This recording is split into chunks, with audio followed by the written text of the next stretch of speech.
400 juta ke kemana itu? Ke negara? Ke negara. Bukan ke Pak Jokowi? Oh.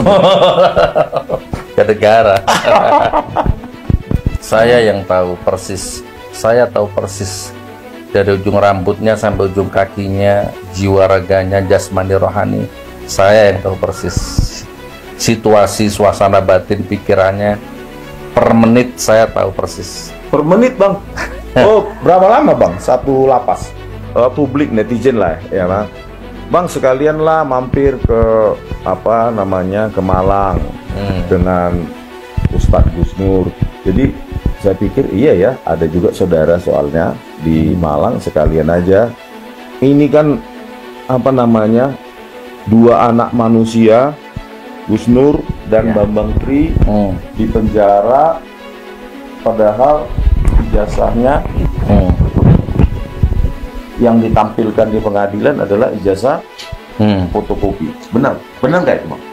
Kalau Bang Rismon itu meyakini ada sebuah ijazah palsu berdasarkan teknologi forensik, kalau saya meyakini ada sebuah ijazah yang tidak asli karena saya tidak pernah melihat bahkan di ruang sidang. Jadi kalau ada orang ngomong, Bang, di warung, di TV, di warkop, saya belum pernah melihat. Itu kan di TV, di warung. Tunjukkan yang asli, saya belum pernah melihat yang asli. Ya, oke, itu di warung atau di TV di mana. Lah ini di pengadilan loh, Bang. Di ruang pengadilan, fakta persidangan, hukumnya wajib. Harusnya JPU punya otoritas untuk mendatangkan itu. Hakim apalagi punya kewenangan untuk mendatangkan yang asli itu, Bang. Jadi seadanya datang kan saya cium bener kakinya itu. Terjadi sejarah Gus Nur mencium kaki jaksa. Wallahualam, saya nggak tahu. Makasih Pak Prabowo Subianto. Ya kan, Bang? Begitu ya, enggak? Kalau gantinya rezim ini dijamin oleh Pak Prabowo. Lah ini Bang Rismon kok nggak ditangkap-tangkap? Nah, saya juga bingung. Kalau melihat apa kejadian atau cerita dari Bang Gus Nur langsung dipanggil. Pak Listio Sigit, Pak Rismon itu lebih galas dari saya loh. Saya nggak ada apa-apanya dibanding Bang Rismon. Kenapa nggak ditangkap? 11.000 triliun persen palsu. Nah, kenapa nggak ditangkap? Kalau saya gercep banget. Kalau ini gini, Bang, kalau ini benar, tanggapan Abang gimana dong sebagai orang yang menjadi korban dari ijazah palsu ini? Saya sudah ikhlas, mau diapain, Bang? Pinginnya Pak Jokowi di penjara nggak? Saya rasa beliau sudah dipenjara sekarang oleh hukum alam, ya, oleh hukum sosial. Saya nggak tega. Iya. Saya nggak tega kalau nuntut lagi. Jadi bisa memaafkan apa? Oh, sudah saya maafkan lama. Tapi kan saya punya prinsip. Kan di dunia hukum positif juga ada. Oke, dimaafkan, tapi proses hukum tetap berjalan. Kan begitu. Di dalam algoritma hukum Tuhan pun ada. Oke, aku maafkan, tapi hukum alam, hukum Tuhan biarlah tetap berjalan. Dulu ada orang berkata, ini guru pembimbing skripsi saya. Masuk TV nasional 2017. Ini orangnya di sebelahnya.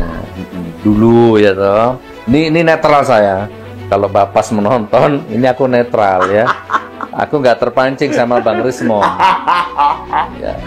Ternyata sekarang terkuak bahwa itu semua bohong. Itu sudah mendebar hoax. Harusnya sudah ditangkap. Tapi nggak apa-apa walaupun nggak ditangkap. Hukum sosial sudah berjalan. Sumatera Utara, Jakarta, Jogja, Solo, sekarang Malang, Sragen, Boyolali. Ini boleh tahu nggak? Yang daneng siapa ini ya? Jangan-jangan Bohir. Bohir, siapa yang danai? Kalau ada yang danai, silahkan dong periksa PPATK. Oh ya. Welcome to your channel QNC. Berdiri kokoh di tengah.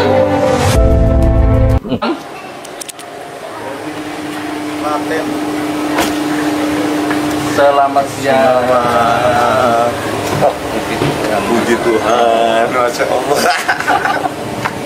Ini kita liburan, kalau rumah di Malang Kota, Bang. Oh iya, Bang. Kebetulan Tidak. Sini. Nah, silakan. Hai. Gus Dur 13 official. Apa kok nggak live biasanya, Wah? Mau saya lekkan ya? Boleh, nggak apa-apa. Serius. Tuh live kan ya? Itu bang. Siap. Boleh. Jadi itulah. Memang kayak ini bang ya, kurus sekali Pak Menteri itu. Oh iya, 4 bulan. Nah. Subsidi 400 juta. Kalau dibayar 400 juta, kalau dijalani 4 bulan. Terus abang enggak? Saya jalanin 4 bulan. Jalan tambah? Iya, lah daripada 400 juta dikasihkan penguasa. Mending buat bangun masjid. Iya bang ya. Podcast yang powerful dan apa itu yang viral tuh dengan Pak Bambang Tri. Podcast terakhir. Podcast terakhir yang sampai sekarang di share orang itu. Sapa dulu penontonnya Bang Rismon ya. Penonton Bali G Academy. Ya, kemarin kita sudah ke lapas Sragen ya. Banyak pemirsa titip salam juga ke Pak Bambang Tri yang divonis karena bukunya ya. Pak, harusnya kalau kita demokrasi ya buku lawan buku. Kalau nggak benar ya yang benar mana kan gitu.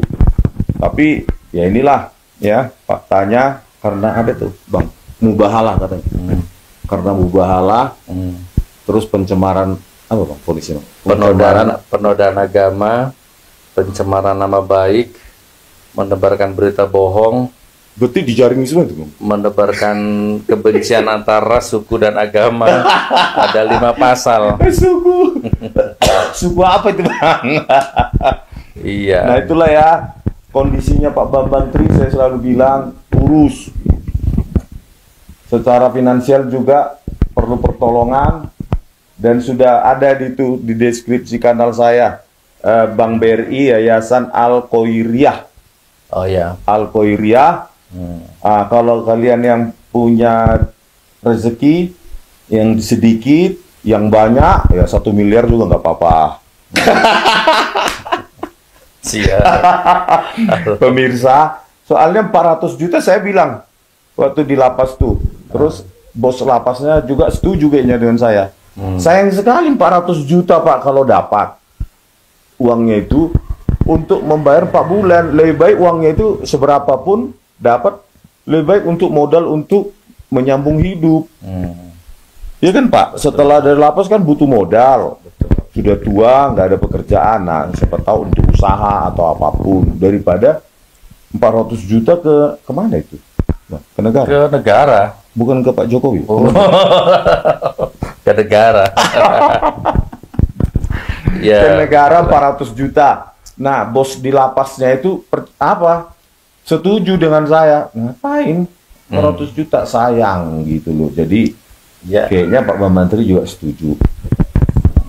Jadi sehat ya beliau ya.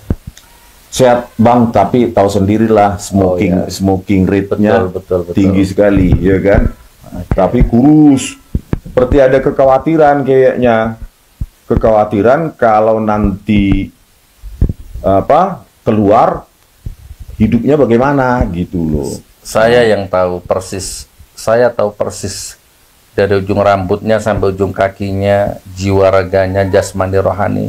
Saya yang tahu persis situasi, suasana batin, pikirannya. Per menit saya tahu persis. Per menit bang? Oh, berapa lama bang satu lapas dengan Pak Bambang Tri? Lama, di Bareskrim 2 minggu di satu ruangan isolasi. Di Polda Jateng 2 minggu satu kamar ya, berdua. Ya intinya saya dari tahu. Bareskrim dipindah ke Polda Jateng. 2 minggu di Bareskrim. Pindah lagi di Polres Surakarta. Oh, Polres. Jadi kita ini berpetualang dari satu rutan ke rutan yang lain. Itu luar biasa ya. Jadi intinya saya tahu persis plus minusnya Mas Bambang, tapi saya nggak mau bahas di sinilah. Tapi intinya kita support beliau ya. Kita memang rokoknya yang nggak bisa putus beliau. Putus nyambung bang.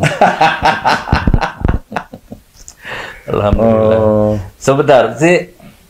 Oke, jadi saya mohon maaf Bang Rismon, sudah sampai Malang saya tidak bisa menerima Bang Rismon di rumah. Jadi saya bawa di villa karena pas hari liburan kan, jadi kita lagi di villa. Bang Rismon nanti renang ya? Ya. Melepas penat tuh renang tuh ya. Pokoknya gini, Bang Gus Nur, Ustadz, publik netizen lah, ya kan? Bang sekalian lah mampir ke ke Malang dengan Ustadz Gus Nur. Jadi saya pikir iya ya, ada juga saudara soalnya di Malang, sekalian aja jalan-jalan sambari menyapa. Kenapa Pak Gus Nur? Karena ini kan dua anak manusia, Gus Nur dan Bambang Tri di penjara. Padahal ijazahnya yang ditampilkan di pengadilan adalah ijazah fotokopi. Benar nggak itu, Bang? Saya cerita secara umum aja ya, Bang. Ya. Karena saya ini bebas bersyarat, katanya tidak boleh ngomong yang aneh-aneh. Katanya nggak boleh ngomong yang aneh-aneh katanya. Gitu ya? Aneh-aneh itu apa? Definisinya aneh-aneh saya juga nggak paham, Bang. Tapi saya cerita secara umum aja lah. Ya intinya saya dijemput di rumah sama baris krim. Bukan, saya dijemput nggak dijemput, saya datang sendiri. Saya datang sendiri ke baris krim. Iya, karena katanya nggak akan ditangkap. Ngomong baik-baik katanya. Ternyata malah langsung ditahan. Nah, Mas Bambang Tri yang diambil di hotel. Gitu. Bambang Tri di hotel. Kan kita lagi satu hotel itu. Lagi podcast, lagi macam-macam. Itu podcastnya di hotel? Yang podcast yang viral itu di hotel? Bukan, itu di kantor, di rumah, ada lagi di Malang. Tapi intinya saya ditahan. Waktu itu kata penyidiknya Gus Nur menodai agama. Saya sudah gelar perkara dengan MUI, sudah ketemu MUI, fik Gus Nur menodai agama. Tapi pengacara saya kejar MUI-nya, MUI yang mana? Nggak ada, Bang. Lalu ya tadi menebarkan berita bohong, mendebarkan kebencian atas suku, bahasa, agama, macam-macam itu. Saya nggak tahu pasal berapa itu. Saya tanya sama penyidiknya, Pak penyidik, kalau saya menebarkan kebencian atas ras mana yang berantem gara-gara saya? Dayak, Jawa, mana? Cina, nggak ada. Terus antar suku, mana ada Madura, Jawa, Batak, nggak ada. Ya kan? Apalagi antar agama, nggak ada Kristen, Cina, Konghucu, nggak ada. Ya tapi udahlah Bang, tetap saja kita kalah Bang. Intinya saya ditahan 2 minggu atau berapa bulan di situ, dilimpahkan ke Semarang. Sampai sidang, jaksanya mendatangkan 35 saksi, teman sekolah, guru, macam-macam.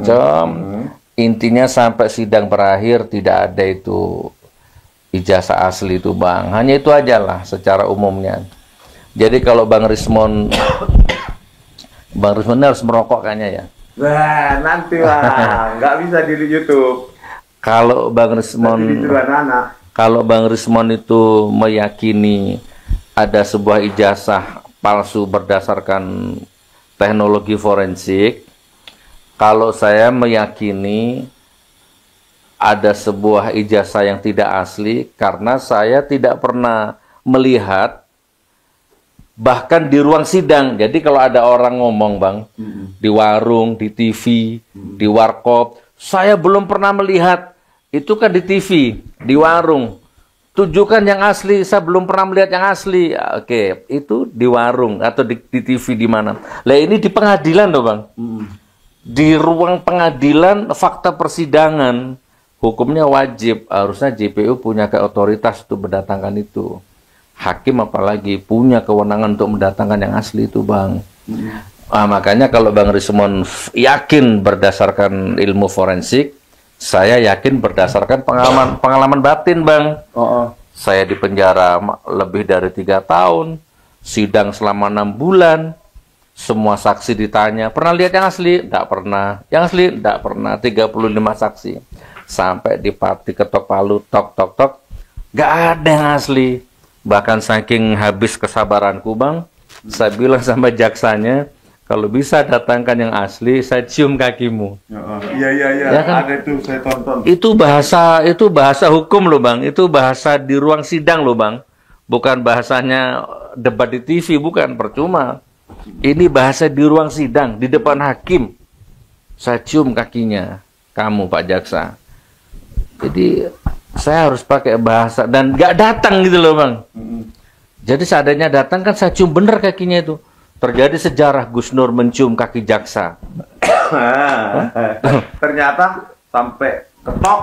Tak ada, sampai saya ditahan nggak ada. Jadi gitulah pemirsa ya, apa yang dialami. Berapa tahun? Seingat saya 3 kali lebaran, Bang.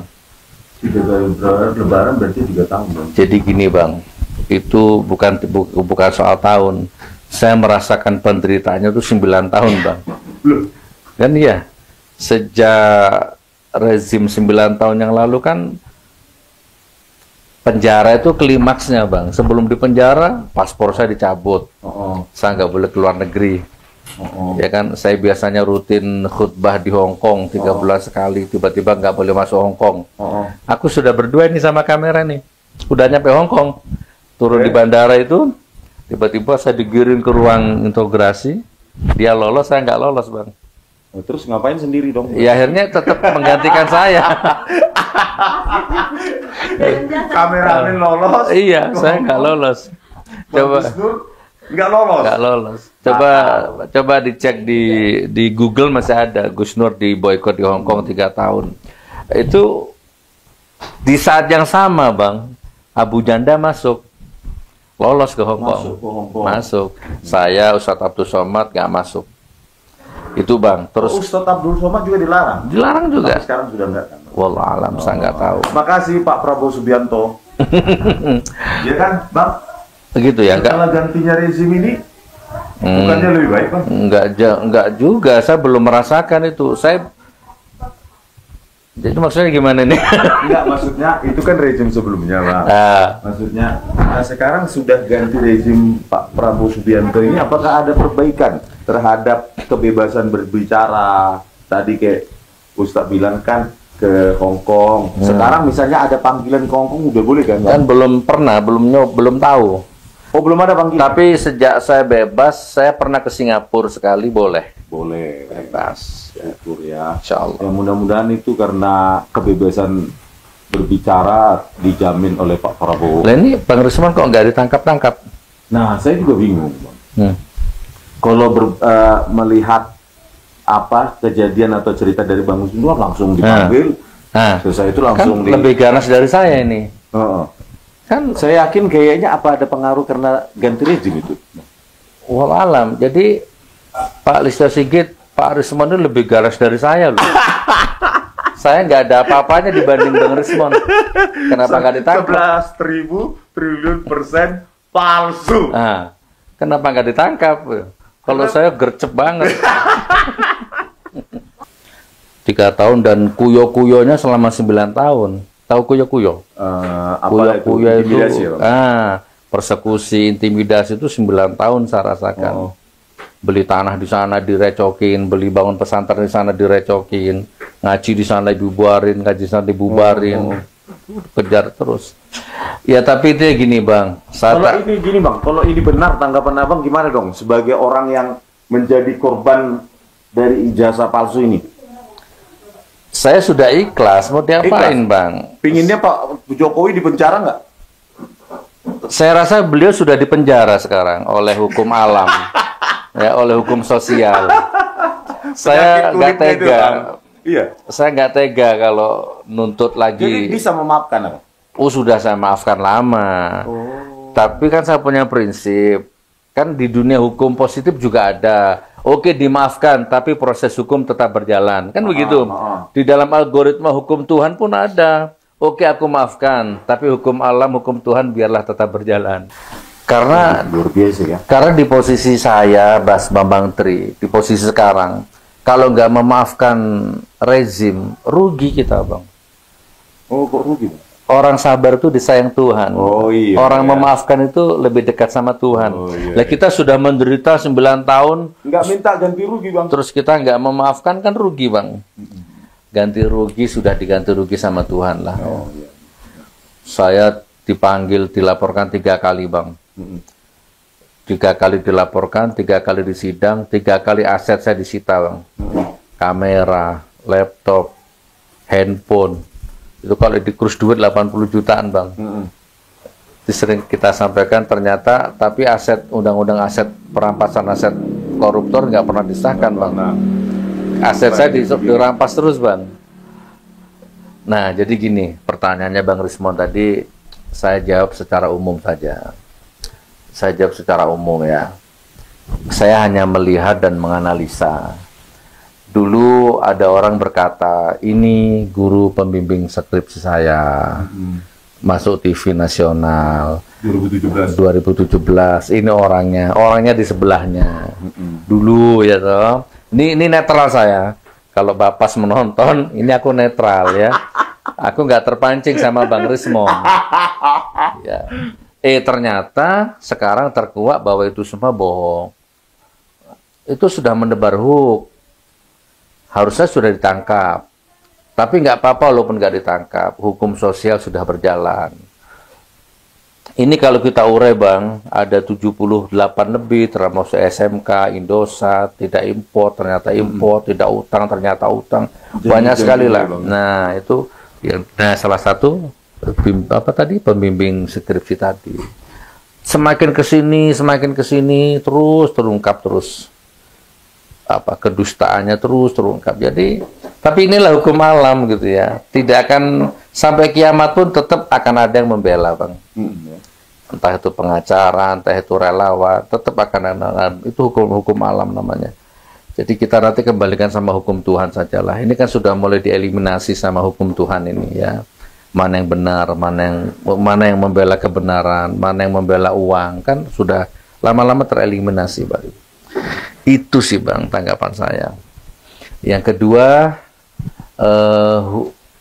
ada hukum algoritma sedang berputar. Ini yang saya imani, Bang. Ini yang saya imani. Ada algoritma hukum Tuhan sedang berputar ini. Hukum sosial, hukum siksa. Siksa lahir, siksa batin, siksa pikiran, siksa hati. Ini sedang berputar, Bang. Siapa nanam, dia sedang memanen sekarang ini. Kurang lebih seperti itu. Jadi sudah selesai. Jadi nggak ada lagi dendam. Waduh, rugi kalau saya dendam, Bang. Rugi saya. Nggak Karena boleh. kan waktu itu adalah Mas, Bang. 3 tahun di penjara hanya karena ijazahnya nggak mau ditampilkan. Itu nggak ada dendam sekarang. 1 tahun pertama saya dendam. Ya. Sekarang enggak, sudah, Bang. Rugi, Bang. Dendam tuh, rugi, Bang. Saya gini, jangankan gratis, dibayar pun saya nggak mau. Contoh ini, Bang Rismon nih, Gus, ini duit 1 triliun, syaratnya Gus Nur dendam sama Jokowi. Saya nggak mau, Bang. Jadi udah nggak ada lagi. Udah nggak ada, Bang. Udah rilis semuanya. Nih, Tapi tahun pertama. oh iya, Anca dikir anjing. Sekarang sudah enggak. Allah Tuhan, Allah maafkan terus. Karena ternyata di balik ujian yang saya terima itu banyak sekali kebaikan-kebaikan yang menyertai, Bang. Saya di penjara, anak-anak sehat. Di penjara itu rata-rata, Bang, 80% teman-teman di lapas itu ada yang anaknya drop out sekolah, ada yang rumah tangganya kacau, gitu kan. Jadi saya bercermin dari mereka. Rata-rata mereka kacau di penjara itu, Bang. Nah, ternyata saya di penjara, anak-anak sehat. Ada yang jadi ketua OSIS, gitu kan. Pokoknya semuanya baik lah. Jadi apa yang saya sesali? Apa yang harus saya... Kalau saya nanti begini terus, sedih terus, energi negatifnya ketransfer nanti ke rumah, Bang. Iya. Jadi kita saling transfer energi positif. Jadi insya Allah nggak dendam, sama sekali nggak dendam. Sumatera Utara, Jakarta, Jogja, Solo, sekarang Malang, Sragen, Boyolali. Ini boleh tahu nggak? Yang danai siapa ini ya? Jangan-jangan Jangan-jangan jangan-jangan bohir. Bohir, siapa yang danain? Kalau ada yang danain, silahkan dong periksa PPATK. Oh ya. Self finance biaya sendiri, bahkan saya sama Pak Rosuryo, apalagi Bu Tipa itu bertemunya di 15 April. Karena mohon maaf karena memang otak-otak mereka itu kapitalis, Bang. Intinya perjuangan, ikhlas, karena Tuhan, karena Allah itu mereka nggak masuk rumus-rumus begitu tuh. Masuk algoritmanya. Pokoknya uang, uang. Begitu, Bang. Oke, jadi saya closing statement. Beliau pengembara, alhamdulillah pejuang. Saya di penjara, saya pikir selesai urusan ini. Tiba-tiba muncul dari Sumatera, tiba-tiba muncul nama Bang Rismon. Intinya sekarang beliau sudah silaturahim ke villa saya di sini. Jadi saya closing statementnya begini untuk teman-temannya Bang Rismon, Dr. Tifa, Mas Sore Suryo, terus Pak Rizal Fadila, Mas Ahmad Khozinuddin ya. Lalu siapa lagi? Bang Egy Sujana dan semua yang dibalik itu semuanya, rakyat terutama. Posisi saya sekarang dalam posisi mendoakan Pak Jokowi dan seluruh pengacaranya berkeyakinan bahwa mereka benar. Bukan Pak Jokowi ya, mungkin pengacaranya dan relawan-relawannya. Mereka siap mati sepertinya dan mereka menganggap dirinya benar. Bang Rismon dan teman-temannya juga menganggap juga benar secara teknologi, secara forensik. Nah, kalau dari kubunya Pak Jokowi saya nggak mau, benarnya itu secara apa saya nggak ngerti. Kalau Bang Rismon kan forensik, digital, teknologi ya. Kalau mereka tuh meyakini benar berdasarkan apa, saya nggak paham itu. Tapi saya nggak mau masuk ke lingkaran itu. Saya sekarang di posisi yang, ya Allah, ya Tuhan, mana yang benar cepat datangkan pertolonganmu, mana yang salah cepat turunkan azabmu, siksamu. Hanya itu, Bang. Ini posisi saya, Bang. Tidak ada dendam dan hanya mendoakan gitu, Bang. Oh ya, saya ingin ngambil jejaknya Pak Buya Hamka. Ini umpama, saya berandai-andai nih. Siapa dulu yang pernah melaporkan saya, yang pernah memenjarakan saya, seandainya beliau mati duluan, meninggal duluan. Kalau saya diminta untuk mensolati jenazahnya, saya mau, Bang. Kan gitu. Nggak ada dendam, insya Allah. Gitu, Bang. Oke, pemirsa, sampai jumpa lagi. Kok saya, Bang? Nggak apa-apa. Di kanal Abang ini. Nggak apa-apa. Gus Nur 13 official. Nggak apa-apa. Penutupnya apa, Bang, kalau Gus Nur 13 official? Nggak ada. Oh, nggak ada. Ada. Oh, ada. Sehat imane, sehat awae, sehat duwite. Apa itu, Bang? Berarti sehat segalanya. Sehat iman, sehat jasmani, sehat duit. Duitnya. Oke. Sudah, Bang. Nanti kita rekam lagi. Nanti kita review di sana, Bang, di atas, Bang. Ya, assalamualaikum, selamat siang. Assalamualaikum warahmatullahi wabarakatuh.